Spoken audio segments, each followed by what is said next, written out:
Hey, what is going on, you guys? Marney here. Hope you're having a fantastic day. Maybe I can make your fantastic day even better by bringing you a new PC build for the year of 2016, month of April. Now, I can't believe we're already this far into 2016. Pretty crazy. A lot of new changes are going to be coming to the computer world. You got the new graphics cards for NVIDIA and the new CPUs for AMD. So, I kind of wanted to future-proof this build so that if you don't have the money to upgrade to the newest and latest parts, these parts will definitely do you good for the next coming years, and I definitely future-proofed them. So yeah, I don't know if I want to name this build $900 build or a $1,000 build because it's right in between, and I actually added up the exact numbers for the US listings, and the total price of all the parts is $935.13. Now, this will be able to run any of your games. So, yeah, let's just hop straight into it. I apologize if you can hear me clicking. It's because I'm actually reading them on my computer right now. So, yeah, that's why. But anyway, let's get right into this thing. So, for the motherboard, I went with the Asus LGA1151 DDR4 DisplayPort HDMI SATA 6GB USB 3.0 ATX motherboard. Now, this I went with is because for Intel motherboards, they are usually pretty pricey, but this one's right in there with being $130, and it supports my processor that I'll be going over next. But yeah, this will do everything you need it to do, and you should have no problems with it. For the processor, I went with the Intel i5 6500, and it's the Skylake edition. And I didn't go with the the overclockable edition, because I personally wouldn't need it. And I know a lot of people don't overclock, or a lot of people do, but a lot of people don't. So it's basically like, this is definitely powerful enough without overclocking. So, but if you want to spend an extra $30, you can go ahead and get the overclocked edition.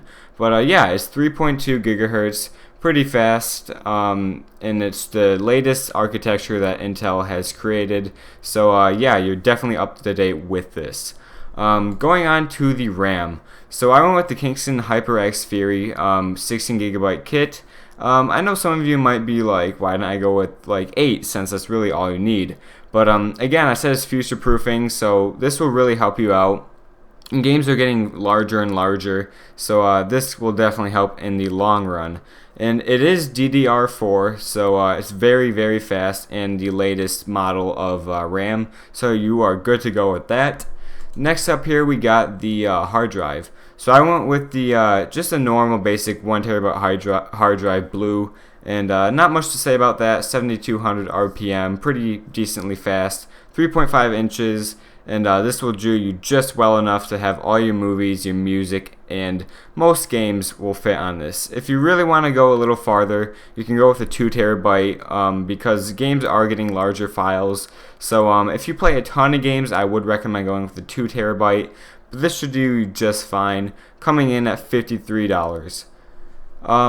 As goes for the power supply, 600 watts is definitely plenty enough to run this build, and I went with the EVGA 600 bronze edition, and yeah, it's not modular, so it does come with those ugly yellow and red cables, but if you really care about that, then maybe buy a module power supply or get some custom sleeves.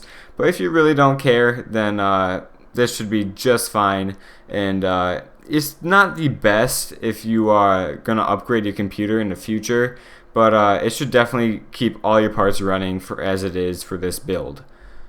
Heading over to the CPU cooler, I used the Cooler Master Hyper T4 CPU cooler, which is the Cooler Master, and this is only $27, which is a pretty good deal because it's going to keep your CPU nice and cool at silent noises. So yeah, not much to say about that. Let's move on to the beefing, or not the beefing, the pretty much like the biggest part besides the processor of your computer, which is the graphics card.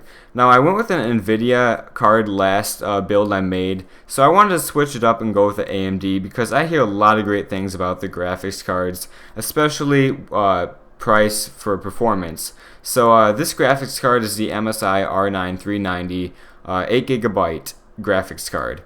Now this is only $336 right now, and it definitely competes with the GTX 970, if not outcompeting it. It definitely has a lot more gigabytes to it. It's 8 gig versus the 4 gig 970, and this is definitely good for future proofing because you can use all your textures in any game, and this game is going to run very well at 1080p, even pushing to 1440p, running most games at good FPS in 1440p. So this is a great graphics card. I would highly recommend going with it.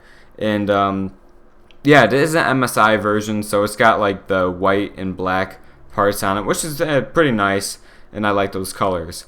Last but not least, guys, we have the case, which is the NZXT mid-tower case, white edition, which is nice and simplistic. I love it. It looks cool. I love the color. It's very good for cable management, and it has a window on it, so like you can see all your parts and stuff. So that's a great addition.